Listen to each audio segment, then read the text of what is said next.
don't worry, it's not that bad. I read the entire Torah cover to cover without commentary. I told you it wouldn't be that bad. A rabbi had told me that Jews generally read the Torah with some kind of commentary because it's easy to read it in a way that is not in keeping with the Jewish tradition. A classic example of this is the passage of an eye for an eye. In Exodus chapter 21, the Torah says that in a fight, if a pregnant woman is injured, the penalty shall be life for life, eye for eye, tooth for tooth, hand for hand, foot for foot, burn for burn, wound for wound, bruise for bruise. Without any context, one could think that based on these verses, the Torah condones vengeance and retribution. But with commentary, one would see that the rabbinic tradition denies an approach of spitefulness. The rabbis interpreted these verses to mean that in disputes, one is entitled to full compensation of damages from the other party. For example, the rabbi would say that if someone ruined my lawn, they would have to compensate me for the full price of regrowing that lawn. Still, about 6 years ago, I put to the side the risk of misunderstanding the Jewish tradition because I wanted to get more familiar with the Torah, and more than anything, I wanted to get a sense of the general sweep of the 5 books of Moses. What was it like to read them all the way through? And so in the months before I headed off to Israel, I would go to coffee shops here in San Francisco with my Hebrew-English JPS edition of the Bible that Rabbi Raphael and Nancy Sheftel-Gomes gave me when I was confirmed here. I'd sit there with a soda and I'd read the Torah. At first, in Genesis, the experience was equal parts exhilarating and confusing. The beginning of Genesis moves at a quick, dizzying speed. 1 second, the world is created, and then just a moment later, Adam and Eve are kicked out of the Garden of Eden. Then the world is flooded, but soon after, God makes a covenant with Noah. Then things stabilize for a second, but then the people build the Tower of Babel. It was exciting to read all these stories, but I felt like I was missing something. What was the meaning behind all of this turbulence? As I reflect back on it now, I wonder if the Torah and the Hebrew Bible more generally is unsparingly realistic about both human nature and the arc of history. Everyone in the Tanakh, in the Hebrew Bible, is flawed in some way. There are endless twists and turns, and we never land on a stable status quo.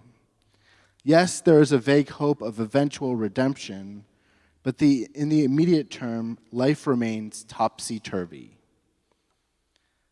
As we consider these ups and downs of the Torah from the perspective of March 2024, we can perhaps see in our own movement this dynamic of upheaval. We are reeling from the horrors of the war in Gaza, from the trauma of October 7th, from the horrible fact that the hostages are still held, and from an anxiety-provoking election season that is ramping up. Of course, we also have ups and downs in our personal lives. There are moments of connection, surely, but also moments of difficulty in relationships, of hard moments at work, of the difficulty of balancing it all. Yes, there are moments of peace, stability, and wholeness, but both personal and communal life is inevitably full of difficulty and inconsistency. Rabbi Larry Raphael of blessed memory, whose fifth yahrzeit we observe tonight, spoke beautifully about this dynamic in a Rosh Hashanah sermon he gave in 2002 in New York City, almost exactly a year after the September 11th attacks.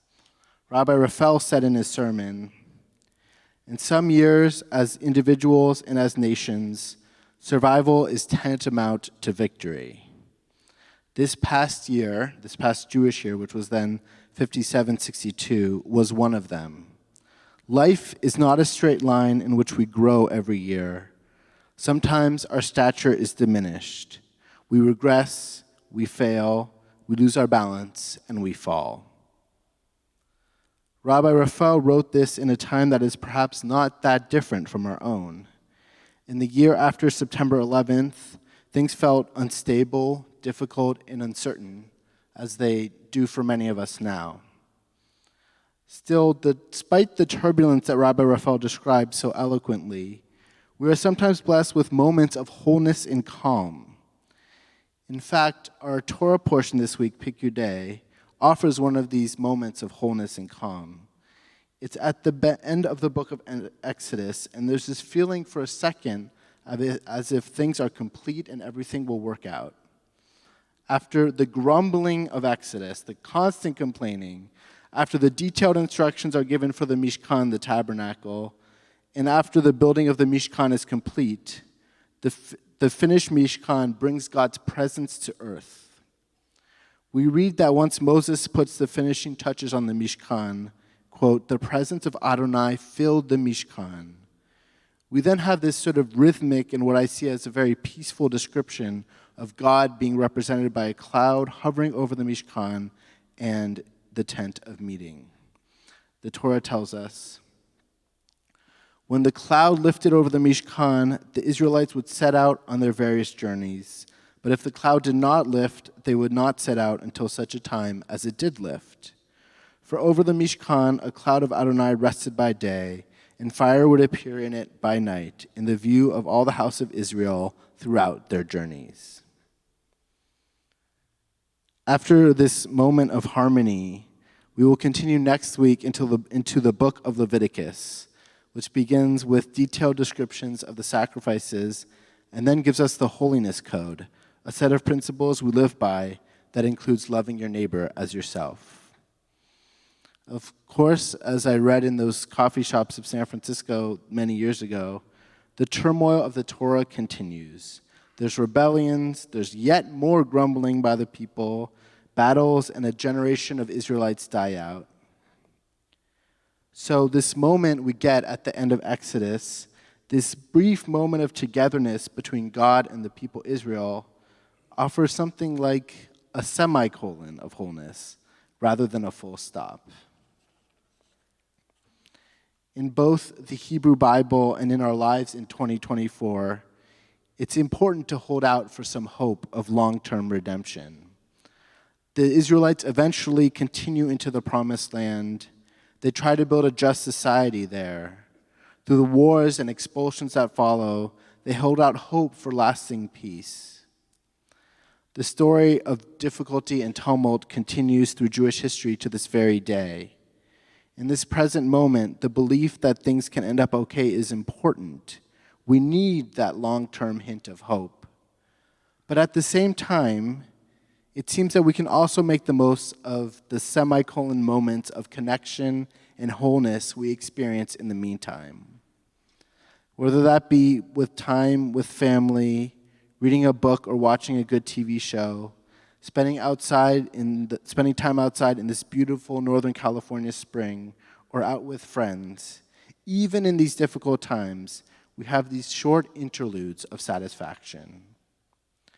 As our personal and communal difficulties remain, as we continue to try to bring healing to our world, may we be recharged by moments like this that we encounter at the end of the book of Exodus.